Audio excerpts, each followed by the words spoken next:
அமைதியாக நல்லா சந்தோஷமாக வாழணும்னு சொல்லி தான் நாங்கள் இங்கே வந்தோம். அது வந்து எங்களுடைய நிம்மதியை கெடுத்துருச்சு. ஒரு கார் பார்க்கிங்கிற ஒரு விஷயம் வந்து எங்கள் நிம்மதியை கெடுத்துருச்சு.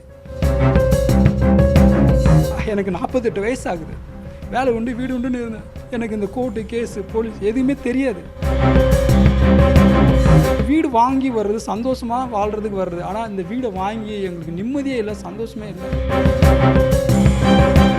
டெப்டி கமிஷனரை போய் பார்க்கலாம்னு சொல்லிட்டு மதுரை வயல் போனோம். கம்ப்ளைண்ட் எழுதிக்கிட்டு உட்காந்துருக்கேன். ஃப்ளாட்டில் இருக்கிற ஃபஸ்ட் ஃப்ளோரில் இருக்கிற ஒரு காரை அடித்து உடைக்கிறாங்க அப்படின்னு எங்களுக்கு ஃபோன் பண்ணுறாரு. மொபைலில் லைவ் எடுத்து பார்க்குறோம். அப்படியே எங்கள் காரை போட்டு குலுக்கி உடைச்சி டோரெல்லாம் ஓப்பன் பண்ணி 2 வயசுக்கு வந்து பொண்ணு இருக்கா. ஒருத்தர் காலேஜ் படிக்கிற, ஒருத்தர் 10th படிக்கிற. கதிரை அடிச்சு 10 அடிச்சு என் ஒய்ஃப் ஒரு பக்கம் அழுகிறான். என் பொண்ணுங்க என்னன்னு தெரியல. சாலி கிராமத்தில் ஸ்ருதிலை அப்பார்ட்மெண்ட்டில் இருக்கேன். நான் இங்கே வந்து 2 வருஷத்துக்கு முன்னாடி இந்த வீடு வாங்கிட்டு வந்தேன். இது 20 வருஷம் பழசு. இங்கே வந்து நான் வந்த டயத்தில் கிரவுண்ட் ஃப்ளோரில் எனக்கு கார் பார்க்கிங் வந்து என்னோடய கார் பார்க்கிங்கில் கிரவுண்ட் ஃப்ளோரில் இருக்கிற G2 அருண் வம்சி அப்படின்றவங்க நிறுத்தியிருந்தாங்க. நான் வாங்குறதுக்கு முன்னாடி என்னோடய வீடு வந்து காலியாக ஒன் இயர் காலியாக தான் இருந்திருக்கு. அதுக்கப்புறம் தான் சேல் ஆகிருக்கு. அவங்க வந்து நான் வந்த டயத்தில் இவங்க நிறுத்தியிருந்தப்போ நான் சொன்னேன், காலியாக இருக்குதுன்னு சொல்லி நீங்கள் நிறுத்திருக்கிறீங்க, நான் வந்தாச்சு, நீங்கள் உங்களது கார் எடுத்துடலாம் அப்படின்னு சொல்லி நான் கேட்குறேன். அவங்க வந்து இல்லை, இது எனக்கு சொல்லியிருந்தாங்களே, வேணால் நம்ம வந்து மீட்டிங் போட்டு முடிவு பண்ணிக்கலாம் அப்படின்ற மாதிரி சொன்னாங்க. சரி, நமக்கு தான் அக்ரிமெண்ட்டில் எல்லாமே கரெக்டாக இருக்கே அப்படின்னு சொல்லிவிட்டு நானும் சரி ஓகே அப்படின்னேன். இந்த மீட்டிங் வாரம் ஞாயிற்றுக்கிழமை மீட்டிங் அப்படின்னு சொல்லி இங்கே வந்து 10 ஓனர்ஸ் இருக்காங்க அந்த அப்பார்ட்மெண்ட்டில். 10 ஓனரையும் வர வச்சு மீட்டிங்னு சொல்லிட்டு ஒருத்தர் வரல, இன்றைக்கி கேன்சலு, ஏதாவது ஒரு காரணம் சொல்லி இப்படி அலக்கழிச்சு 1 இயர் கொண்டு போயிட்டார். நானும் வந்து இந்த டயத்தில் சரியாயிடும், இப்போ நம்மளுக்கு சொல்லிடுவாங்க, இப்போ கார் எடுத்துருவார், இப்போ நிறுத்திடலாம் இப்படின்னு சொல்லிவிட்டு நானும் ஒரு வருஷம் ஒரே மன உளைச்சல். வீடு வந்து வாங்குறது நம்ம வந்து ஒரு சாலி கிராமத்தில் ஒரு நல்ல வீடாக பீஸ்ஃபுல்லாக அமைதியாக நல்லா சந்தோஷமாக வாழணும்னு சொல்லி தான் நாங்கள் இங்கே வந்தோம்.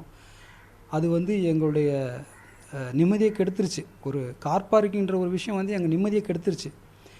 இப்போ அவருடைய பேப்பரையும் பார்க்குறாங்க, என்னோடய பேப்பரையும் பார்க்குறாங்க. இதில் வந்து தெளிவாக இருக்குது. இதுக்கு வந்து ஒரு அட்வொகேட்டோ இல்லை வந்து ஒரு தெளிவாக ஒரு யாருமே தேவையில்லை. ஒரு யார் பார்த்தாலும் சொல்லிவிடுவாங்க. அவ்வளோ தெளிவாக கிளியராக அதில் எழுதியிருக்கு. நம்ம பொருளை ஒருத்தர் வந்து அபகரிக்கணும்னு நினைக்கிறது எவ்வளோ பெரிய இது.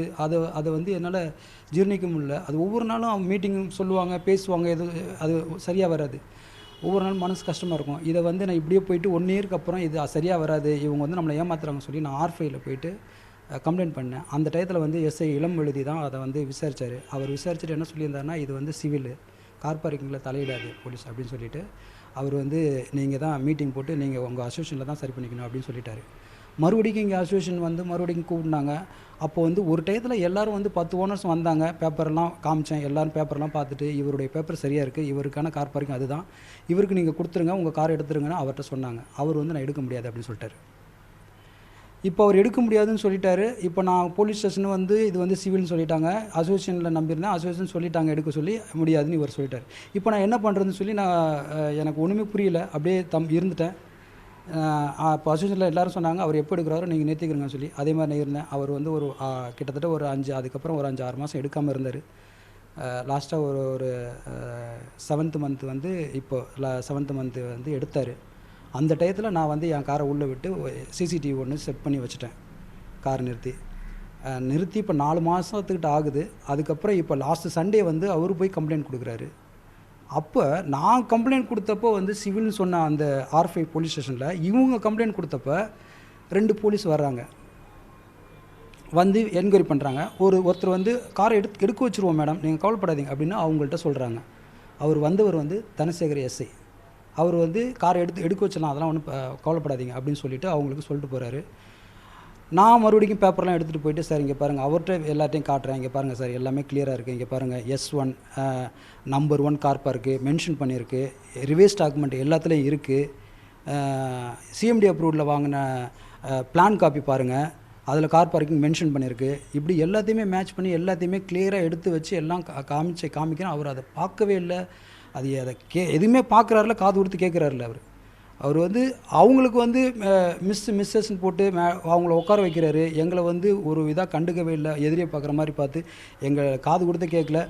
கம்னு எது சொல்ல வரதெல்லாம் பேசாதீங்க, கம்னுருங்க பேசாதீங்க அப்படின்னு என்னையும் என் ஒய்ஃபையும் அந்த மாதிரி சொல்லிட்டாரு. அதுக்கப்புறம் நாங்கள் எப்படி இருந்துட்டோம். அதுக்கப்புறம் அடுத்த நாள் கம்ப்ளைண்ட்டு மறுபடியும் போனோம். மறுபடியும் வர சொல்லியிருந்தாங்க. மறுபடியும் நானும் என் ஒய்ஃபும் போனப்போ அவங்க வந்து ஒரு 25 பேர்கிட்ட அவங்க வந்து அந்த அடுத்த நாள் கம்ப்ளைண்ட் விசாரிக்கிறப்போ வந்து எஸ்ஐ பிரபு விசாரிச்சு, இப்போ லாஸ்ட்டு சண்டே ஞாயிற்றுக்கிழமை வந்து விசாரித்தது வந்து பிரபு எஸ்ஐ அவர் விசாரித்தார். அவர் விசாரிக்கிறப்ப இவர் ஒரு 25 பேர் அந்த ஸ்டேஷனுக்குள்ளே சுற்றி கூட்டிட்டாங்க. அவங்க அருண் வம்சி பக்கமாக. நான் என் ஒய்ஃபு தான் 2 பேர் இருக்கோம். எங்களை பேசவே விடலை. அவங்கெல்லாம் வந்து டாம் எஃப்ஐஆர் ஃபைல் பண்ணுங்க, அவர் இது பண்ணுங்க, அதை எடுக்க சொல்லுங்கள் கார் அப்படின்னு சொல்லி எல்லோரும் வந்து ஃபைட் பண்ணுறாங்க. எங்கள் பேச்சு அங்கே எடுப்படல. நாங்கள் அப்படியே தம்பிச்சு போய் இருக்கோம். எங்களுக்கு அழாத குறையாக நாங்கள் அங்கே ஸ்டேஷனில் இருந்தோம். எங்களுக்கு எனக்கு 48 வயசு ஆகுது. வேலை உண்டு வீடு உண்டுன்னு இருந்தேன். எனக்கு இந்த கோர்ட்டு கேஸு போலீஸ் எதுவுமே தெரியாது. ஆனால் இது இந்த மாதிரி நான் ஆரம்பத்தில் விஜயராபத்தில் இருந்தேன். இங்கே வந்து எனக்கு 2 பொண்ணு, ஒருத்தி காலேஜ் படிக்கிறா, ஒருத்தி 10th படிக்கிறா. பொண்ணுங்களுக்கு ஒரு நல்ல வீடு கொடுக்கணும், அவங்கள நல்லா வச்சுக்கணும், நாகரிகமாக இருக்கணும், ஒரு நாகரிகமான இடம் சாதிக்கலாமா அப்படின்னு சொல்லி தான் வீடு வாங்கி வந்தேன். நிறைய கனவோடு இங்கே வந்து இருந்தோம். ஆனால் இந்த ஒரு கார் பார்க் வந்து இவ்வளோ மன உளைச்சலை எங்களுக்கு தந்து போலீஸ் ஸ்டேஷன் எத்தனை ரூபா அலைச்சல் போலீஸ்னு. இதில் வந்து இந்த வீடு நான் எப்படி வாங்கியிருக்கேன்னா, என் ஒய்ஃபோட நகையெல்லாம் பேங்க்கில் வச்சு என் ஒய்ஃபோட நகையெல்லாம் அடகு வச்சு லோன் வாங்கியிருக்கேன். ஊரப்பாக்கத்தில் என்னோடய லேண்டு ரொம்ப வருஷத்துக்கு முன்னாடி வாங்கி போட்ட லேண்டை சேல் பண்ணியிருக்கேன். இது இல்லாமல் டாடா கேபிட்டலில் அந்த இதில் வந்து லோன் வாங்கியிருக்கேன். இதெல்லாம் வாங்கி என்னோடய இத்தனை வருஷ உழைப்பெல்லாம் காசெல்லாம் போட்டு நம்மளும் ஒரு வீடு, நம்ம பசங்களுக்கு ஒரு நல்ல வீடு கொடுக்கணும் அப்படின்னு சொல்லி இத்தனை வருஷம் உழைப்பை போட்டு இந்த வீட்டை வாங்கி வந்தால் ஒரு வீடு வாங்கி வர்றது சந்தோஷமாக வாழ்கிறதுக்கு வர்றது. ஆனால் இந்த வீடை வாங்கி எங்களுக்கு நிம்மதியே இல்லை, சந்தோஷமே இல்லை. ஒரே இந்த மன உளைச்சல், கேஸு, கோர்ட்டு, போலீஸ் ஸ்டேஷன் சொல்லிட்டு ஒரே அலைச்சல்.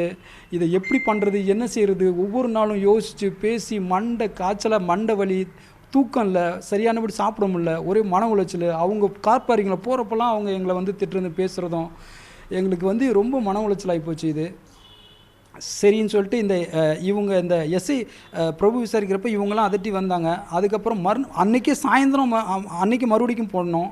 எங்கள் பேப்பர்லாம் கொடுக்குறோம், அவங்க வந்து எங்களுடைய பேப்பர்லாம் வாங்கிக்க மாட்டேன்றாங்க. கம்ப்ளைண்ட் இதெல்லாம் பாருங்கள் அப்படின்னு கொடுக்குறோம், வாங்கிக்கவே மாட்டேன்னு சொல்லிட்டாங்க.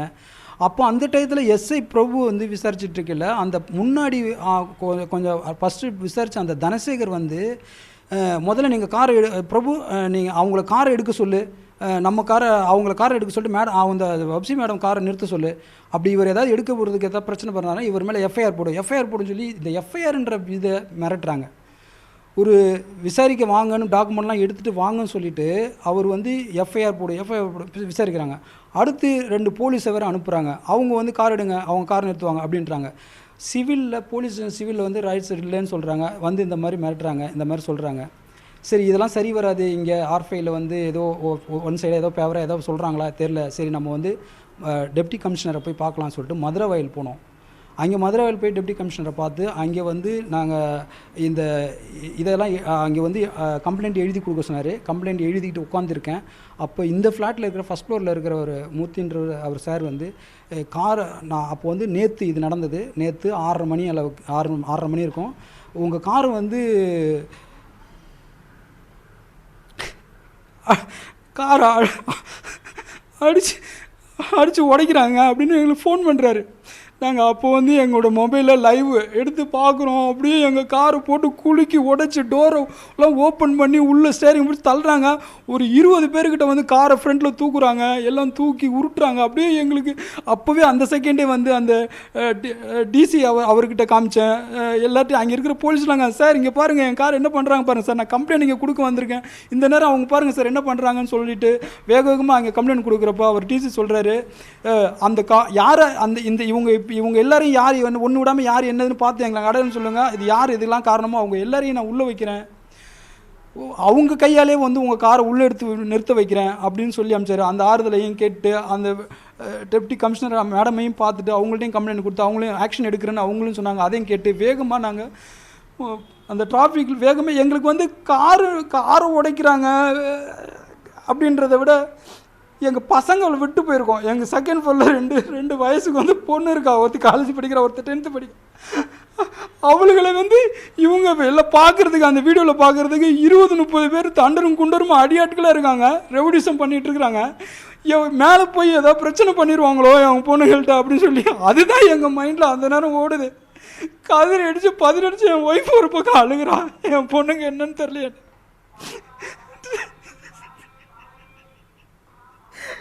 அது டிராஃபிக்கில் வர்றப்ப எங்களுக்கு ஒரு ஆக்சிடென்ட் ஆகி தெரிஞ்சு பதட்டத்தில் அடிச்சு பிடிச்சி ஓடியாடுறோம். ஓடியாந்து பார்த்தா எல்லாம் தள்ளி முடிச்சு அங்கே போத்தி எல்லாம் உடச்சி காரை வச்சுட்டாங்க.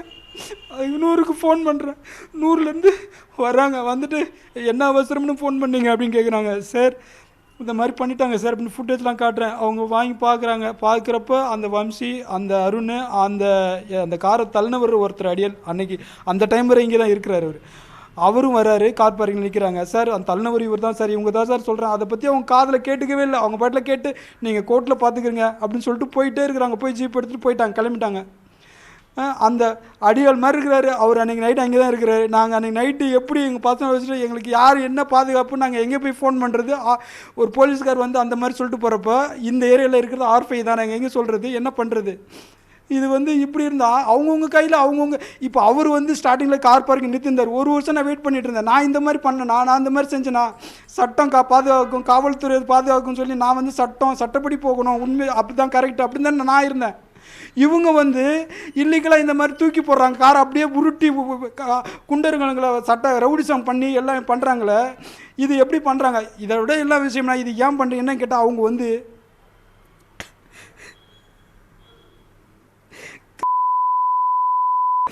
பவரில் இருக்கும் அப்படின்றத அவங்க வந்து எங்களுக்கு சொன்னாங்க, மிரட்டுறாங்க. அதை வச்சுக்கிட்டு நீங்கள் எங்களை எதுவுமே செய்ய முடியாது, நீங்கள் என்ன நாங்கள் வந்து எங்கள் பவரில் இருக்குன்னு சொல்லி அவங்க பேரை சொல்லி எங்களை மிரட்டுறாங்க.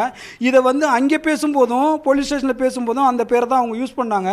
இதனால் வந்து அவங்க பேரை வந்து பயன்படுத்துகிறாங்க. நான் அவங்கள்ட்ட பிஏவாக இருக்கேன், அவங்க எனக்கு தெரிஞ்சவங்க அப்படின்னு எதோ சொல்லி அவங்க பேரை இப்போ யூஸ் பண்ணுறாங்க இந்த இதில். இதனால் வந்து நம்ம யாருக்கிட்டே இதை எடுத்துகிட்டு போய் எதுவும் பண்ணுறதுக்கும் முடியாது. அவங்க சொல்கிற அந்த பேரை கேட்டு யார்கிட்ட நாங்கள் என்ன கேட்க முடியும், இது என்ன செய்ய முடியும்? அப்படியே விட்டுட்டு போயிடலாம், இல்லை இந்த வீட்டை விற்றுட்டு போயிடலாமான்னு நினச்சாலும் லோன் வாங்கி போட்டிருக்கோம், கடன் வாங்கி போட்டிருக்கோம். நாங்கள் இப்போ என்ன செய்கிறது? இந்த வீட்டை விற்றுட்டு போகிறதா, இல்லை வந்து ஒரு கார் பார்க்கிங்காக நம்ம எதுக்கு அடிச்சுட்டு இருக்கணும்? கார் ரோட்டில் நிற்கட்டும், பரவாயில்ல, இது நம்ம இப்படியே விட்டுருவோம். நைட்லாம் நானும் என் ஒய்ஃபும் பேசிக்கிறோம், வேணாம்ப்பா இதெல்லாம் இது வந்து இதோட முடிகிற மாதிரி இல்லை. எல்லாரும் அவங்க சைடாக இருக்காங்க. இது பெரிய சமாச்சாரமாக இருக்குது. இது வந்து நமக்கு சரி வராது. நம்ம அமைதியை கெடுத்துக்க வேணாம், நம்ம நிம்மதியாக இருக்கலாம், விட்டுருவோம் இதோட அப்படின்னு நைட்டெல்லாம் நானும் என் ஒய்ஃபு என் பசங்கள்லாம் வந்து பயந்து உட்காந்து பேசிக்கிட்டு இருக்கோம். என் பசங்கள்லாம் சொல்கிறேன், வேண்டாம் டேடி இதை விட்டுருங்க பரவாயில்ல அப்படின்னு. வீடை வேணாம் டேடி, வீடை வித்துடலாம் டேடின்னு சொல்கிறாங்க. சார் என்ன சார் நாங்கள் பார்ப்போம் சார். சார் என்ன சார் கோரிங்க? இப்போ வந்து ஒரு அராஜகமாக வந்து காரை தூக்கி உடைச்சவங்க நாளைக்கு மனுஷங்களை உடைச்சா எங்களுக்கு உயிர் உத்தரவாதம் என்ன சார் இருக்கு? என்ன சார் பாதுகாப்பு? அதை உடைக்கிறாங்க. இந்த பக்கத்தில் தான் இருக்குது சார், போலீஸில் வந்து பார்க்க முடியல. பகலில் 6 to 7 மணிக்கு பண்ணுறாங்க சார், அன்டையத்தில் கூட பண்ணல. இப்படி அராஜகம். அப்போ ஒவ்வொருத்தருமே வந்து நம்மளே வந்து பண்ணி இதை வந்து போலீஸ் வந்து இதை வந்து கேட்கலைன்னா அப்போ அவங்கவுங்களுமே இதை பார்த்துட்டு இந்த நான் வீடியோ எல்லாருக்கும் அனுப்பிச்சிருக்கேன், எல்லாம் பார்க்குறாங்க. இதை பார்க்குறவங்க எல்லாருமே அப்போ அவங்கவுங்களுக்கு தேவையானதை ஆள் வச்சு நம்ம பண்ணிக்கலாம் அப்படின்னு அவங்க பண்ணிப்பாங்களா? அப்போ இது வந்து போலீஸ் கண்டுக்கலன்னா அப்படி தான் நினைப்பாங்க. இப்போ நான் வந்து இன்னும் காவல் நிலையத்தில் இன்னும் அவர் சொல்லியிருக்காரு, சொன்னார் டிசி டெப்டி கமிஷனரை பார்த்துருக்கோமே, அவர் ஆக்ஷன் எடுக்கிறேன்னு சொல்லியிருக்காரு. இன்னும் அவர் நம்பிக்கிட்டு நான் உட்காந்துருக்கேன் சார். இன்னும் நான் காவல் நிலையத்தை நம்பிக்கிட்டு தான் இருக்கேன். இன்னும் நான் ஏதாவது யோசிக்கிறேன்னா, இல்லை நான் எதிர்ப்பு ஏதாவது செய்யணும், அவங்க நம்மளுக்கு இப்படி பண்ணிட்டாங்களே நம்மளால் செய்ய முடியாதா நான் யோசிக்கிறேன்னா? அப்போ இதை பார்க்குறவங்க எல்லாருமே வந்து அவங்கவுங்களும் அப்போது நிறைய இடத்துல இந்த மாதிரி பிரச்சனைகள் இருக்குது. எல்லா பிரச்சனையும் வந்து அடியாளையும் கட்ட பஞ்சாயத்தையும் வச்சு முடிச்சுக்கிட்டுமா? நீங்கள் எதுவும் போலீஸ் வந்து இதில் தலையிட்டு பார்க்க மாட்டீங்களா? இதை நீங்கள் பார்க்கலன்னா அப்போ எல்லாருமே அப்படியே நினச்சிப்பாங்க சார். தயவுசெய்து சார், இது வந்து உண்மை ஜெயிக்கணும் சார். பொய்யா இருக்கிற ஒருத்த வந்து சாதிச்சுக்கிட்டு அதை அவங்க இஷ்டத்துக்கு இல்லீகலாக அவங்க கையில் சட்டத்தை அவங்க கையில் எடுத்துகிட்டு அவங்க வந்து நிறுத்திக்கிட்டு அவங்க சாதிச்சிட்டாங்கன்னா அப்போ வந்து நாங்கள் எங்களை மாதிரி ஆளுங்களாம் எங்கே என்ன பண்ணுறது? இது சரியில்லை சார். நீங்கள் எங்களுக்கு வந்து இது சரியான ஒரு இதை வழங்குவீங்கன்னு நம்புகிறேன் சார். இன்னும் எங்களுக்கு உங்கள் மேலே ஒரு நம்பிக்கை, காவல் மீது ஒரு நம்பிக்கை இருக்குது. இன்னும் நாங்கள் வந்து லீகலாக தான் சார் இருக்கோம், சட்டத்தை நம்புகிறோம் சார். எங்களுக்கு இது வந்து இதுக்கு சரியான ஒரு இது கிடைக்கணும் சார். எங்கள் காரை உடச்சிருக்காங்க, வந்து பாருங்கள், எங்கள் பேப்பர் பாருங்கள், கார் பார்க்கிங் இருக்குன்றது தெரியும். அவங்க காரை நிறுத்திருக்காங்க உள்ளே, எல்லாம் வெளியில் தள்ளிட்டு, எல்லாமே கண் எதிர்க்க கண் பட எல்லாமே இருக்குது, எல்லாமே நடக்குது. ஆனால் பார்த்துட்டு நீங்கள் எப்படி சார் இது நடவடிக்கை எடுக்காமல் இருப்பீங்களா? செய்திகளை உடனுக்குடன் தெரிந்து கொள்ள உடனே சப்ஸ்கிரைப் பண்ணுங்க.